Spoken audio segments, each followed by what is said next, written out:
Selamat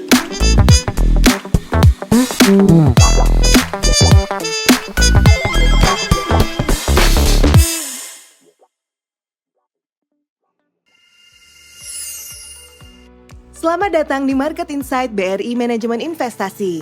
Kali ini kami akan membahas perkembangan pasar terkini dan perkembangan tren yang sedang berkembang untuk membantu Anda mengambil keputusan investasi yang tepat. Pasar global. Data ketenagakerjaan bulan September akhirnya dirilis. Sementara data Oktober tetap belum diterbitkan karena pemerintah Amerika Serikat masih mengalami shutdown dan data ketenagakerjaan bulan November dijadwalkan rilis pada 16 Desember. Untuk bulan September, hasilnya cenderung mix. Tingkat pengangguran naik ke level tertinggi dalam 4 tahun terakhir di 4,4%, namun non-farm payroll meningkat 119.000 setelah pada Agustus turun 4.000. Meski demikian, kenaikan pada September masih berada di bawah pertumbuhan pada April yang mencapai 158.000. Pejabat The Fed New York menyatakan pada Jumat 21 November bahwa The Fed masih memiliki ruang untuk menurunkan suku bunga acuan dalam waktu dekat.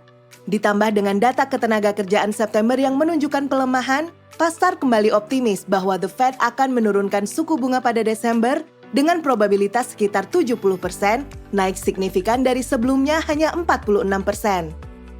Sesuai jadwal, seharusnya akan dirilis pekan ini estimasi kedua pertumbuhan ekonomi Amerika Serikat kuartal 3, namun akibat shutdown pemerintah yang berlangsung hampir 43 hari, estimasi awal atau advance estimate untuk kuartal tersebut belum dirilis hingga saat ini. Hubungan Cina dan Jepang kembali memanas setelah pernyataan Perdana Menteri Jepang Sanae Takaichi yang menyebut bahwa serangan Cina terhadap Taiwan dapat menjadi ancaman eksistensial bagi Jepang. Cina menilai komentar tersebut sebagai pelanggaran garis merah dan mengajukan protes resmi ke PBB. Ketegangan meningkat ketika Beijing mempertimbangkan langkah balasan ekonomi dan mengeluarkan peringatan perjalanan bagi warganya ke Jepang. Di sisi lain, Jepang menunjukkan sikap yang semakin tegas terkait keamanan regional dan memperkuat koordinasi dengan sekutunya termasuk Amerika Serikat. Kondisi ini menimbulkan kekhawatiran bahwa ketegangan diplomatik tersebut dapat berdampak pada stabilitas kawasan serta hubungan ekonomi kedua negara. Pasar dalam negeri. Indonesia berencana mengenakan pajak ekspor emas antara 7,5% hingga 15% mulai tahun 2026 dengan tarif yang lebih rendah untuk produk emas yang telah diproses. Kebijakan ini bertujuan mendorong hilirisasi emas dan memastikan nilai tambah tetap berada di dalam negeri. Sesuai ekspektasi, Bank Indonesia menahan suku bunga acuan pada pertemuan bulan November untuk menjaga stabilitas nilai tukar rupiah terhadap dolar Amerika Serikat. Dengan meningkatnya optimisme pasar bahwa The Fed akan memangkas suku bunga acuan pada bulan Desember, pasar juga meyakini bahwa Bank Indonesia berpotensi menurunkan suku bunga acuan pada periode yang sama. Transaksi berjalan atau current account Indonesia mencatat surplus sebesar 4 miliar US dollar atau 1,1% dari PDB pada kuartal 3, menjadi surplus pertama sejak kuartal 1 2023. Surplus ini didorong oleh meningkatnya surplus neraca perdagangan barang serta mengecilnya defisit neraca jasa seiring bertambahnya jumlah wisatawan mancanegara.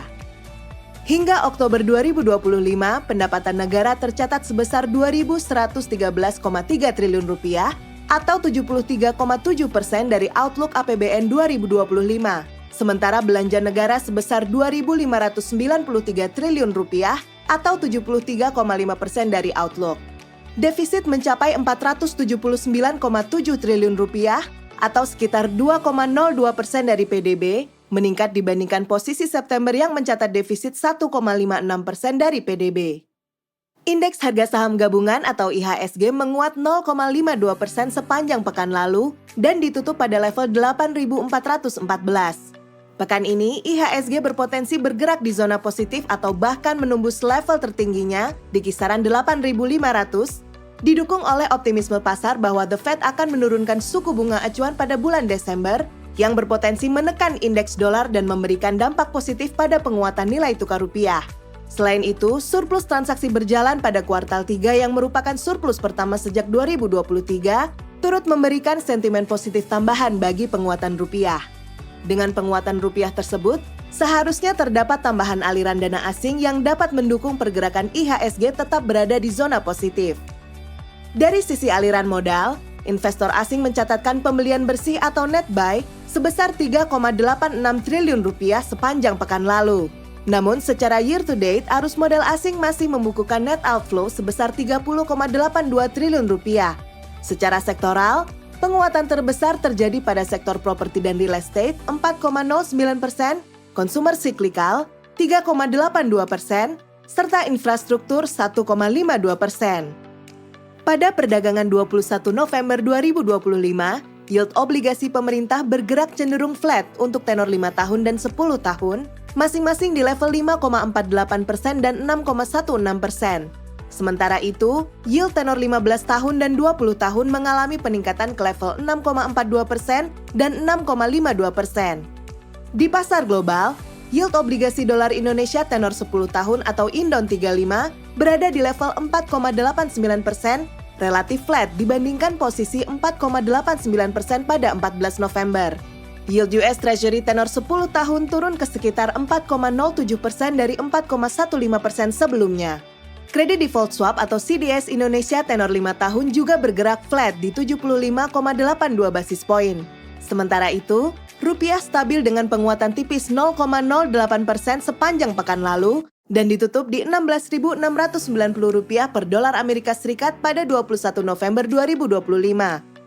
Per 18 November 2025, kepemilikan investor asing pada surat utang negara atau SUN tercatat sebesar Rp868,21 triliun atau 13,36% dari total outstanding, turun dibandingkan Rp870,07 triliun atau 13,39% pada 7 November 2025.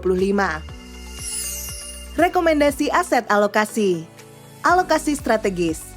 Presiden Federal Reserve Bank of New York, John Williams, menyatakan bahwa masih terdapat ruang bagi The Fed untuk menurunkan suku bunga dalam waktu dekat seiring melemahnya pasar tenaga kerja di Amerika Serikat. Ia juga memperkirakan inflasi akan kembali menuju target 2% pada tahun 2027, serta menekankan pentingnya mengendalikan inflasi ke level tersebut tanpa menimbulkan risiko yang lebih besar bagi pasar tenaga kerja. Sementara itu, Presiden Donald Trump telah membatalkan tarif untuk lebih dari 200 produk makanan termasuk kopi, daging sapi, pisang, dan jus jeruk guna meredakan kekhawatiran masyarakat terkait tingginya harga bahan makanan di Amerika Serikat. Melemahnya kondisi perekonomian Amerika Serikat ini memberikan ruang tambahan bagi bank sentral untuk menurunkan suku bunga The Fed rate. Kondisi tersebut turut mempertahankan daya tarik prospek investasi pada reksadana pendapatan tetap dan campuran. Alokasi taktikal. Penjualan retail tumbuh lebih cepat menjadi 4,3% year-on-year pada Oktober, meningkat dari 3,7% pada September dan 3,5% pada Agustus, terutama didorong oleh kenaikan belanja pada makanan dan minuman atau F&B serta peralatan rumah tangga.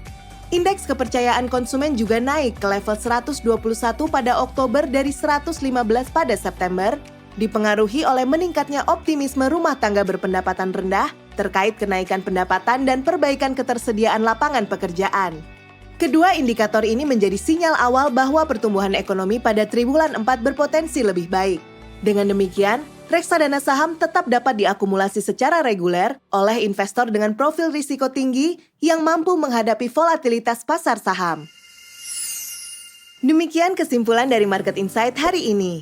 Nantikan informasi selanjutnya dan ikuti kami di media sosial.